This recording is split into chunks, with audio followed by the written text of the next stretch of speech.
കുരുക്ഷേത്ര പ്രകാശനം പ്രസിദ്ധീകരിച്ച ശ്രീനാരായണ സ്മൃതി പുസ്തകം പ്രകാശനം ചെയ്തു. Kurukshetra Prakashan managing director Kabha Surendran, SNDP Kadannur union secretary MT Abhilash നൽകിയാണ് പ്രകാശനം നിർവഹിച്ചത്. ചടങ്ങിൽ ഹിന്ദു ഐക്യവേദി സംസ്ഥാന അധ്യക്ഷൻ RV ബാബു മുഖ്യപ്രഭാഷണം നടത്തി.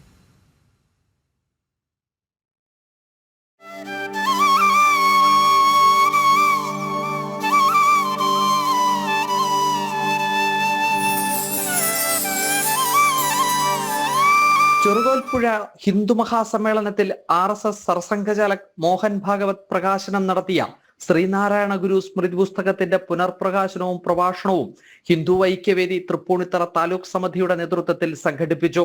പുസ്തകത്തിന്റെ പ്രകാശനം Kurukshetra Prakashan managing director Kabha Surendran, SNDP Kadannur union secretary MT അഭിലാഷിന് നൽകി നിർവഹിച്ചു.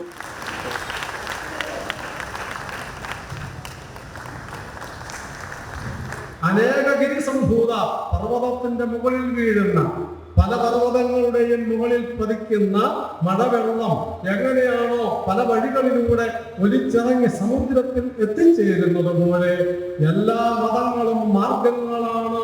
ആ മാർഗങ്ങൾ മുഴുവൻ ഒരേ ഒരു സനാതനമായ സത്യത്തിലേക്ക്, ഈശ്വരത്വത്തിലേക്ക് എത്തിച്ചേരുന്നതാണ് എന്നാ ഗുരുദേവൻ പറയുന്നത്. ആകാശാത്പതിതം തോയം യഥാഗച്ഛതി സാഗരം സർവദേവ നമസ്കാരം കേശവം പ്രതിഗച്ഛതി എന്ന് പറയുന്നത് അതേ സുഭാഷിതം തന്നെയാണ് ഗുരുദേവൻ ശ്രീനാരായണ സ്മൃതിയിൽ പറയുന്നത്.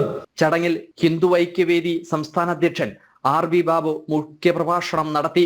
നാരായണ ഗുരുദേവൻ ഹിന്ദു സന്യാസിയല്ല, നാരായണ ഗുരുദേവൻ സനാതന ധർമ്മിയല്ല, ശ്രീനാരായണ ഗുരുദേവനും സനാതന ധർമ്മവും തമ്മിൽ യാതൊരു ബന്ധമില്ല എന്ന് പറഞ്ഞാൽ, അല്ലെങ്കിൽ സനാതന ധർമ്മത്തിൽ നിന്ന് ഗുരുദേവനെ മാറ്റി നിർത്തിക്കൊണ്ട് ഒരു ഗുരുദേവൻ ഇല്ല. നമ്മൾ വാൽമീകി രാമനെ കുറിച്ച് പറഞ്ഞിട്ടുള്ള പോലെയാണ്, രാമോ വിഗ്രഹവാൻ ധർമ്മ, ധർമ്മത്തിന്റെ വിഗ്രഹമാണ്, മൂർത്തിയാണ് രാമൻ എന്ന് പറയുന്ന പോലെ നമുക്ക് ഒരു ശങ്കയ്ക്കും ഒരു സംശയത്തിനും ഇടയില്ലാത്ത വിധം ഉറപ്പിച്ചു പറയുന്ന ഒരു കാര്യമാണ് സനാതന ധർമ്മത്തിന്റെ ആൾരൂപമാണ് ശ്രീനാരായണ ഗുരുദേവൻ എന്ന കാര്യത്തിൽ. സനാതന ധർമ്മത്തിന്റെ ആൾരൂപമാണ് ശ്രീനാരായണ ഗുരുദേവൻ. ഒരൊറ്റ ആൾക്കും ശ്രീനാരായണ ഗുരുദേവനെയും സനാതന ധർമ്മത്തെയും വേർപെടുത്താനാവില്ല. ഹിന്ദു ഐക്യവേദി താലൂക്ക് സമിതി ജനറൽ സെക്രട്ടറി NK അശോകൻ അധ്യക്ഷത വഹിച്ച ചടങ്ങിൽ വിവിധ സാമുദായിക സാംസ്കാരിക മേഖലയിലെ നിരവധി പേർ പങ്കെടുത്തു. ജനം, കൊച്ചി.